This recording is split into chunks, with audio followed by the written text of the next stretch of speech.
మీ business ఏదైనా మీ ఊర్లో promotion చేయాలంటే అది సుమన్ టీవీతోనే సాధ్యం. ఇప్పుడే సంప్రదించండి.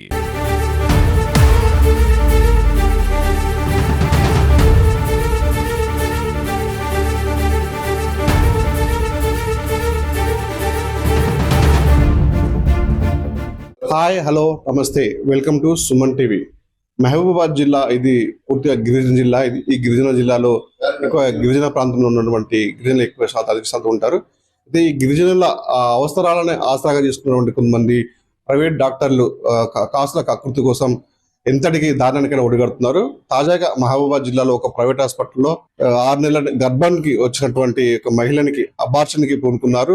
ద సేమ్ టైం ఆమె ప్రాణాపాయతో ఉండడంతో అంటే ఒక ప్రైవేట్ హాస్పిటల్లో ఒక గర్భవంతాల్సినటువంటి ఒక మహిళకి గర్భస్రావం చేస్తున్నారు, అబార్షన్ చేస్తున్నారు అనే సమాచారం అందుకున్నటువంటి చేయలేని అధికారులు హుటాహుటిన ప్రైవేట్ హాస్పిటల్ చేరుకుని అక్కడి నుంచి పూర్తి సమాచారం సేకరించుకొని అమ్మాయి పరిస్థితి అయితే మా గర్భంధాల్సినటువంటి మహిళా పరిస్థితి దారుణంగా ఉండడంతో అక్కడి నుంచి సంబంధిత డాక్టర్లకి సమాచారం చేయడంతో హుటాహుటిన అర్ధరాత్రి మళ్ళీ మొబైల్లో ఉన్నటువంటి జనరల్ ఆసుపత్రికి తరలించి అక్కడ చికిత్స అందిస్తున్నారు.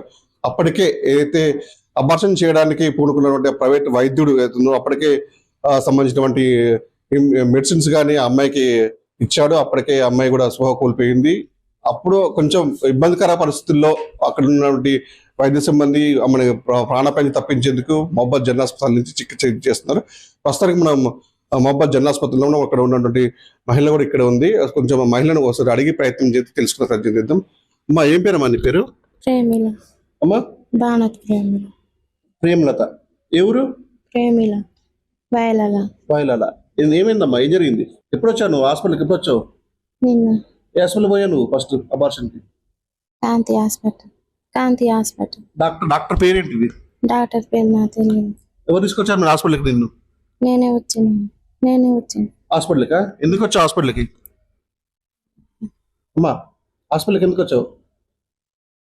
ఇప్పుడు నీకు అబార్షన్ అయిందని తెలుసా? నీకు తెలుసా? తెలుసు. ఎందుకు మరి అబార్షన్ ఎందుకు చేసుకున్నావు అమ్మా? చెప్తాలి, అబార్షన్ ఎందుకు చేసుకున్నావు? గతంలో నీకు ఎంతమంది పిల్లలు? పాప ఉంది. పాప ఉందా? ఇది రెండో అబార్షనా ఫస్ట్ అబార్షన్? ఇది ఫస్టేనా? ఎక్కడ హాస్పిటల్ చేయించినావు? ప్రైవేట్ హాస్పిటల్ చేయించినావా? ఇక్కడ ఇప్పుడు హాస్పిటల్ ఎందుకు పోయినా మరి? కాంతి హాస్పిటల్కి ఎక్కడ పోయినా అక్కడ నుంచి ఇక్కడ తీసుకొచ్చి. ఎప్పుడు తీసుకొచ్చిళ్ళు? నిన్న రాత్రా? ఎందుకు తీసుకొచ్చింది వీడికి? అక్కడ చేయలేదా మరి? అక్కడ ఏంటమ్మా చేయలేదా? ఆయన డాక్టర్ చేయలేదా? ఆడ చేయలేదా? చెప్పమ్మా, డాక్టర్ చేయలేదా? ఆడ నీ భర్త తెలియదా మరి ఈ విషయం? మరి తెలియదు. భర్త తెలియదా? నువ్వే వచ్చినావా ఇక్కడికి? మనకి సమాచారం ఇద్దని కూడా ఆ అమ్మాయి కొంచెం మొహమాట పడుతున్న సందర్భంగా భయపడుతుంది. ఎందుకంటే చేసింది తప్పు అని తెలుసుకుని కూడా సమాచారం ఇవ్వడానికి మాత్రం ఆమె ఒప్పుకున్న పరిస్థితి. అయితే ఏదైతే అర్ధరాత్రి పూట అది సంబంధించినటువంటి ప్రైవేట్ హాస్పిటల్ నుంచి తెలుసుకున్న సమాచారం అందుకున్నటువంటి హాస్పిటల్ కూడా ఆ అమ్మాయిని రక్షించాలనే ఉద్దేశంతో హుటాహుటిన ఇక్కడ తీసుకొచ్చారు. ప్రస్తుతానికి ఆ రోజు రాత్రి కూడా వైద్యులు వచ్చినటువంటి సూచన మేరకు వైద్యం చేశారు. ప్రస్తుతానికి ఆ రోజు సిచ్యువేషన్ ఎలా ఉంది అని మనతో మాట్లాడడానికి ఆర్ఎం గారు వాళ్ళు అడిగి తెలుసుకుందాం. సార్ చెప్పండి, ఏం జరిగింది? నిన్న అర్లీ మార్నింగ్ సుమారు 1 గంట ప్రాంతంలో 108 ద్వారా ఒక పేషెంట్ గవర్నమెంట్ హాస్పిటల్ మహబూబాద్కు తీసుకురావడం జరిగింది. ఆ పేషెంట్కు గర్భవిచ్ఛిత్తి బయట హాస్పిటల్లో జరిగిందని డిఎంఎండ్హెచ్ఓ గారి ద్వారా తెలుసుకొని మాకు ఇన్ఫర్మేషన్ ఇవ్వగా మా గైనకాలజిస్ట్ ఎగ్జామిన్ చేసి ఏ డ్రగ్స్ అయితే లోపల ఉన్న డ్రగ్స్ బయట తీసుకోవడం జరిగింది, రిజర్వ్ చేయడం జరిగింది. తర్వాత నిన్న మార్నింగ్ సుమారు 9:30కు బేబీ ఎక్స్పెల్ అయింది. 438 గ్రాములు ఉండే. పుట్టినప్పుడు బేబీ లైవ్ ఉండే. సుమారు 23 వారాల బేబీ.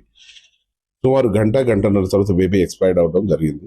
మదర్ కండిషన్ అయితే మా గైనకాలజిస్ట్ ద్వారా తెలుసుకున్నాం. మదర్ కండిషన్ అయితే ప్రస్తుతం నిలకడగానే ఉంది. వాళ్ళు ఏ హాస్పిటల్ నుంచి ఇక్కడికి వచ్చారు? అసలు మాకు ఆ ఇన్ఫర్మేషన్ మాకు తెలియదు. బయట హాస్పిటల్ నుంచి తీసుకొచ్చారని చెప్పారు, కానీ ఏ హాస్పిటల్ అనేది మాకు ఇన్ఫర్మేషన్. వచ్చినప్పుడు ఆ పరిస్థితి ఎలా ఉంది? ఆమెకి అక్కడ ఆపరేషన్ సంబంధించిన ఏమన్నా టాబ్లెట్స్ కానీ ఇంజక్షన్ వల్ల వేసారు? అక్కడ టాబ్లెట్స్ వేశారని చెప్పారు. అండ్ టాబ్లెట్స్ కూడా ప్రిజర్వ్ చేయడం జరిగింది. అమ్మాయి పరిస్థితి ఎలా ఉంది మరి ఇప్పుడు? తల్లి పరిస్థితి నిలకడగానే ఉంది.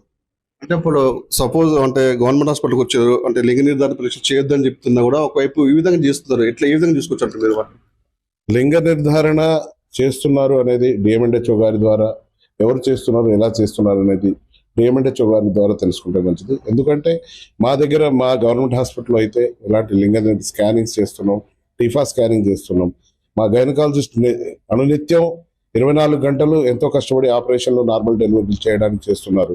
రేడియాలజిస్ట్ టైం ప్రకారం స్కానింగ్ చేస్తున్నారు, టీఫా స్కానింగ్ చేస్తున్నారు.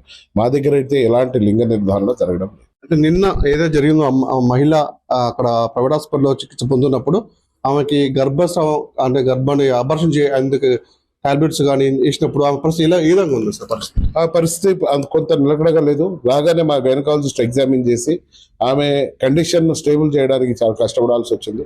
స్టేబుల్ చేసిన తర్వాత పిదప నిన్న మార్నింగ్ రాత్రి 1 గంటకు తల్లిని తీసుకొస్తే నిన్న సుమారు 9:30 గంటలకు బేబీ బయటికి రావడం జరిగింది. అప్పుడు బేబీ బతికి ఉందంట. బతికే ఉంది. మనతో మాట్లాడడానికి మహిళా డాక్టర్ ఉన్నాం. మీరు చెప్పండి మేడం, మహిళా పరిస్థితి ఏ విధంగా ఉంది? ఇప్పుడైతే స్టేబుల్ గానే ఉందండి, కండిషన్ బాగానే ఉంది. స్కాన్ కూడా అయింది, బేబీ మొత్తం పూర్తిగా ఎక్స్పెల్ అయిపోయింది. ఇప్పుడు ఆమె చెప్తున్నట్టు ఇది సెకండ్ అబార్షన్ చెప్తున్నారు. అంటే ఆ పరిస్థితి ముందు ఇంకేమైనా ఆరోగ్యరీతైన పరిస్థితులు ఏమైనా మార్చే క్రమం ఉందంటారు? అంటే ఫస్ట్ బేబీ సెక్షన్ అండి, అది 4 years child, female child. Second ఆమె ప్రకారం అయితే స్పాంటేనియస్ గానీ ఇంటి దగ్గర 3 నెలల కాన్పు పోయిందని చెప్పింది మనకి. ఇప్పుడు థర్డ్ది ఇది జరిగింది. యాక్చువల్గా జెస్టేషన్ అంటే ప్యారిటీ అంటే మల్టిపుల్ పెరుగుతున్న కొద్దీ, గ్రావిడాస్ పెరుగుతున్న కొద్దీ రిస్క్ అయితే ఉంటుందండి ఫర్దర్గా. ఎట్లా అంటే రక్తహీనత ఇట్లా అవ్వడము, ముందుగానే డెలివర్ అవ్వడము, ముందు ఆపరేషన్స్ ఉన్నప్పుడు లోపల మళ్ళీ డెలివర్ చేసేటప్పుడు మళ్ళీ ఇబ్బంది అవ్వడం, అతుకులు అట్లాంటివి ఉంటాయి, ప్రాబ్లమ్స్ అయితే ఉంటాయి. మొత్తంగా అయితే చూసుకున్నట్లయితే మొన్న ఈమెకి సంబంధించిన నెల్లూరు మండల వావిలా చెందిన మహిళ మొదటి కాన్పులో తనకి కూతురే పుట్టింది. మళ్ళీ రెండో కాన్పులో కూడా బేబీ అనడంతో 3 నెలల లోపే అక్కడ అబార్షన్ చేసుకుంటూ కూడా మనకు తెలుస్తుంది. మళ్ళీ మూడో కాన్పు కూడా సుమారు 6 నెలల పాప కూడా కడుపులో ఉంది. దీన్ని భర్త తనకి కంటే కొడుకు కావాలనే ఉద్దేశంతో మళ్ళీ అబార్షన్ ప్రయత్నం అయితే చేశాడు. ఈ నేపథ్యంలో మళ్ళీ మహిళగా కావడంతో ఆమెను తీసుకొచ్చి ఇప్పుడు మనం విన్నాం కదా, మహిళ కూడా తను చెప్పలేక చెప్తుంది కొన్ని నిజాలు కూడా. తను ఒక్కనే నేను హాస్పిటల్కి వెళ్ళాను, ఇది కాంతి సంబంధించిన ప్రైవేట్ హాస్పిటల్కి వెళ్ళాను, మా భర్తకు సంబంధం లేదని చెప్పేసి కొంచెం భయపడకుండా మనం చెప్తున్న సందర్భం ఉంది. అయితే మొత్తానికైతే ఏదైతే హాస్పిటల్లో ట్రీట్మెంట్ చేసిన తర్వాత మహబూబాబాద్ ఏరియా జనరల్ హాస్పిటల్కి వచ్చినప్పుడు కూడా ఆమె పరిస్థితి కొంచెం ఆందోళనకరంగా ఉంది. ఎందుకంటే కడుపులో ఆల్రెడీ వాళ్ళకి ఇంజెక్షన్స్, టాబ్లెట్స్ వాళ్ళు ఇచ్చారు. ఇక్కడికి వచ్చిన తర్వాతనే మళ్ళీ బేబీని మొత్తం 24 hours అబ్జర్వేషన్ ఇచ్చిన తర్వాత బేబీ ఆపరేషన్ చేశాము. బేబీ కూడా చేసిన బతికే ఉందని చెప్పిన పరిస్థితి ఉంది. మొత్తానికైతే ఇలాంటివి సంఘటనలు కూడా గతంలో మహబూబాబాద్ జిల్లాలో జరిగిన నేపథ్యంలో కూడా ఇప్పుడు మళ్ళీ ఇలాంటి సంఘటన జరగడం చాలా దురదృష్టకరం అని చెప్పేసి ఇక్కడ డాక్టర్ చెప్తున్న పరిస్థితి ఉంది. ఈ విషయంపై డిఎంహెచ్ఓ కూడా మొన్న స్పాట్లో కూడా వెళ్ళి ఏదైతే ప్రైవేట్ హాస్పిటల్కి వెళ్ళి కూడా మొత్తం విచారణ చేపించారు. తగిన ఏదైతే డాక్టర్ ఉన్నాడో తనపై కూడా చర్యలు తీసుకోవాలి, చట్టరీత్యా చర్యలు తీసుకోవాలి, తనపై కూడా కేసులు నమోదు చేయాలని చెప్పేసి కూడా కొంతమంది చెప్తున్న పరిస్థితి. అట్ ద సేమ్ టైం తను ఈ కేసు నుంచే బయటపడడానికి కూడా అధికారుల అండదండలు నాకు మెండుగా ఉన్నాయని చెప్పేసి కూడా ఒక ధీమా వ్యక్తం చేసినట్టు తెలుస్తుంది. మొత్తంగా చూసుకుంటే ఎవరైతే దీనికి అబార్షన్ పాల్పడ్డాడో ప్రైవేట్ ఆసుపత్రి డాక్టర్పై చర్యలు తీసుకోవాలి, అతను కఠినంగా శిక్షించాలని చెప్పేసి కూడా ఇక్కడ ఉన్నటువంటి కొన్ని సంఘాలు మాత్రం నిరసన చెప్తున్న పరిస్థితి ఉంది.